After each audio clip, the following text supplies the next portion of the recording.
السلام عليكم ورحمة الله وبركاته. معايا النهارده فيفو واي 04 موبايل من الفئة الاقتصادية.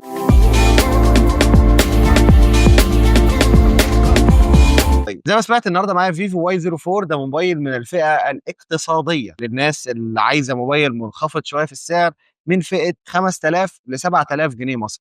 فالتليفون ده هيبقى من الاقتراحات او الاختيارات اللي قدامك. اول حاجة تعالى نتكلم عليها هي تصميم التليفون، وبصراحة التصميم جذبني جدا. الظهر فيه انت ريفلكشن بيحصل كده، تموج جميل وانسيابي زي ما انت شايف في الفيديو. وبصراحة الظهر جميل جدا، اي نعم الخامات مصنوعة من البلاستيك، ولكن يعني عليها طبعا من الفخامه كده، ما يقولكش انه بلاستيك، يعني مش مفضوح يقول لك ان انا رخيص. لا لا لا، هو حلو برضو. اهي تلاقي ورا عندك بيت كده للكاميرات، كاميرتين فتحه عدسه كبيره، واتنين فلاش مدمج على اليمين، وفلاش تحت مع درج الكاميرات، ولوجو فيفو الجميل جدا اللي يجي بالعرض.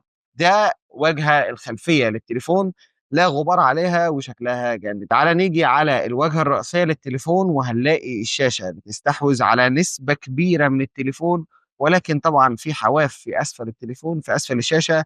ودي حاجة عادية في الفئة الاقتصادية دي، مش هطلب منه نسبة استحواذ 99%، ولكن هو يستحوذ تقريبا 2 أو 93% من الواجهه الرئيسيه، ودي حاجه حلوه جدا. الشاشه بتيجي بدقه اي بي اس فول اتش دي، طبعا مش هتبقى اموليد او اوليد، ولكن تحت سطوع الشمس والوانها معقوله ومقبوله في الفئه السعريه دي. التليفون بيجي باكتر من نسخه 128 مع 4 جيجا بايت رام، ونسخه 256 مع 4 جيجا بايت. برضو في التعديل البسيط اللي بيحصل انك تقدر تضيف 4 جيجا بايت رام تاني من الستوك علشان يبقوا 8 4 زائد 4.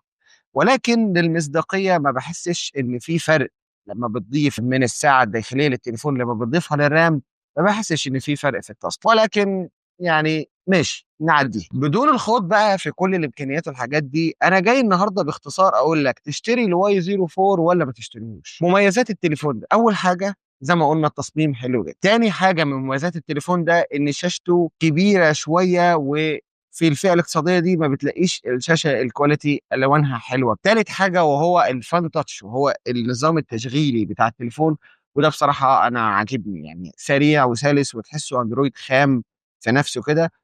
بصراحه لا. رابع حاجه انه في بصمه وجه وفي بصمه صباع، ودي حاجات برضه في الفئه المنخفضه اوقات ما بنلاقيش غير بصمه صباع، فدي حاجه لطيفه. فدي المميزات التقليديه للتليفون، ان في مدخل 3.5 مللي والحاجات. برضه ممكن نضيف تاني من المميزات ان جوه العلبه بنلاقي الشاحن والكيبل، ودي الحمد لله حاجه محافظه عليها فيفو وما هتغيرش في السياسه بتاعتها. ولكن انا بقى هقف شويه هنا في شويه العيوب او شويه الحاجات اللي مش عجباني في التليفون، بلاش اقول عيوب. مع الاستخدام حسيت ان في تقطيع شويه في التليفون، يعني مش سلس في التنقل بين الابس، مع ان المفروض انت دلوقتي واخد 8 جيجا بايت رام 4 زائد 4. وطبعا كميه الابلكيشنز اللي نازله افتراضي على التليفون، يعني نتفليكس وكام لعبه ولينكد ان وسبوتيفاي وتيك توك وفيسبوك وماسنجر وواتساب، كل ده نازل اوريدي. فانت اوريدي انت واخد التليفون ومليان ابلكيشنز، غير كل ابلكيشنز جوجل، جوجل هوم، جوجل فيت. مش عايز الابلكيشنز دي، فليه فرض عليا انها تبقى موجوده على التليفون نفسه واكله من التليفون؟ دي حاجه من الحاجات. تاني حاجه سطوع الشاشه تحت الشمس ما كانش الحلو، يعني ما كانش الواو. هو كان معقول، ولكن كنت بتوقع انه يكون افضل من حاجه اللي انا بدور عليها في اي تليفون، وبالنسبه لي هي النقطه المحوريه. الكاميرات معقوله، ولكن بصراحه ما عجبتنيش. يعني في الفئه السعريه دي مش عايز ابقى متحامل عليها، ولكن في نفس الفئه السعريه او اغلى منها بحاجه بسيطه، وتقدر تاخد كاميرا أفضل. يعني ممكن لو رحنا لسامسونج اي 16 هنلاقي الكاميرا افضل شويه في الالوان. ولكن الملحوظه عن تجربه، الوان التليفون دي دايما رايحه للالوان الثلجي او الالوان البيضاء البراقه جدا، ما فيهاش اي حاجه تخص السكين تون. يعني لما تيجي تصور صوره تحس ان الصوره مش حقيقيه، في حاجه مش صح. انا كنت جربت طبعا فيفو تاني عندي على القناه، فيفو في 50، طبعا فرق، يعني فرق شاسع طبعا عشان فرق السعر كبير. ولكن بتكلم على تكنولوجيا التصوير بتاعت فيفو، فالتكنولوجيا هنا بصراحه قليله، محبطه. فلو انت عايز تجيب تليفون في الفئه الاقتصاديه ما تدورش على كاميرات، يعني نصيحه. الكاميرات هتأدي معاك المهام اليوميه، لو انت بتصور صوره لمكان للوكيشن عايز تصور صورة بكاميرا، فأنت في الفئة الاقتصادية لو بتدوّر على كاميرات ما انصحكش، يعني حاجة في كل الفئة الاقتصادية بصراحة، إن أنت مش هتلاقي الكاميرات المرضية، كاميرا تقدر تصوّر بيها صور عادية، تصوّر بيها مستندات، تقدر تصوّر بيها أي صور عادية، ولكن مش هتاخد طبعًا best quality، مش هتاخد أحلى صور، يعني حرام يعني مش هنتكلم في النهارده في تليفون ب6000 أو ب7000 وأبقى كمان طالب منه كاميرا خرافية. حاجة تاني من الحاجات اللي ممكن تكون برضه مش عاجباني إن الشاحن اللي جاي في العلبة 15 واط، وده يعني صغير، يعني كل شاحن دلوقتي بقى 30 أو 25 وفي ال40 وال45 واط من انفينكس، فبصراحة مش عارف ليه فيفو عاملاه 15 واط وكمان بتقول إنه شاحن سريع. فيعني هي ممكن تكون حاجة نسيوها شوية، ولكن يعني يستحسن يعدلوها في الهواتف الاقتصادية الجاية. حاجة تاني من الحاجات اللي ما عجبتنيش في فيفو أو في التليفون اللي معايا ده، إن السماعات الخارجية بتاعته صوتها بصراحة مش حلو خالص، يعني لما تيجي تبقى بتسمع مزيكا وبتسمع فيلم أو أي حاجة، حتى لو بتقلب حتى على تيك توك عادي، مش هتحب الصوت اللي طالع، الصوت مش حيوي، في صوت خروشة ملحوظ، في صوت مش نقي، يعني لا. وحبيت حتى اخش على السوفت وير اشوف اي حاجه تكون بتتفعل للسبيكر، مفيش اي حاجه او اي حاجه في السوفت وير تعدل.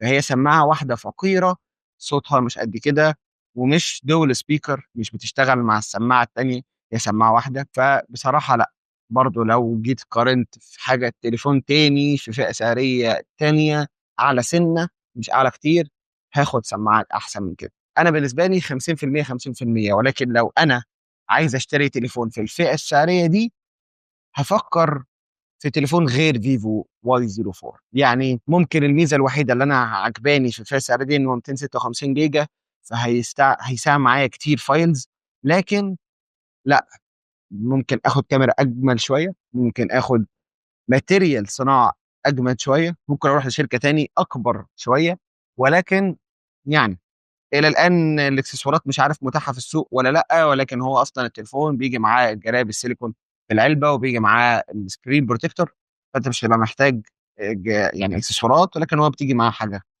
هل متوفره في السوق ولا لا؟ دي بصراحه انا ما اعرفهاش، لو انت تعرف سيب لي كومنت قول لي انه متوفره وجبتها وكده. انا هسيب لك انت السؤال بقى، لو انت قدامك انك تختار فيفو واي 04 او سامسونج اي 16، هتجيب ايه فيهم؟ جاوبني بقى تحت في الكومنتات وقول لي، وانا هرد على كومنتاتكم كومنت. نيجي برضو لنقطة تاني، وهي تجربة الالعاب على التليفون ده، وانا بصراحة ما انصحكش. التليفون في التاسكينج العادي فيه شوية تقطيع، تخرج بالفيسبوك تخش على يوتيوب مثلا تلاقي بشوية، تحس بشوية تقطيع. فلو هتلعب ما تتوقعش انك تاخد احسن لعب. الشاشة 90 هرتز، ولكن ما تتوقعش انك هتلعب ببجي على فريمات عالية، ما تتوقعش ان انت هتاخد توب جيم مثلا، مش هتحس ان انت بتلعب بسلاسه، الا لما طبعا هتنزل الاعدادات اللي هتخليها اقل من ميديا، ما تخليها لو، تلعب على سموز علشان تحاول تاخد كواليتي معقوله يعني. لكن يعني التليفون في الالعاب مش قد كده، مع انه في حاجه جواه مكتوب اللي هي جيم بوست، هو مساعد تشغيل الالعاب، وبرضه حسيت ان هو حاجه في السوفت وير غير مؤثره.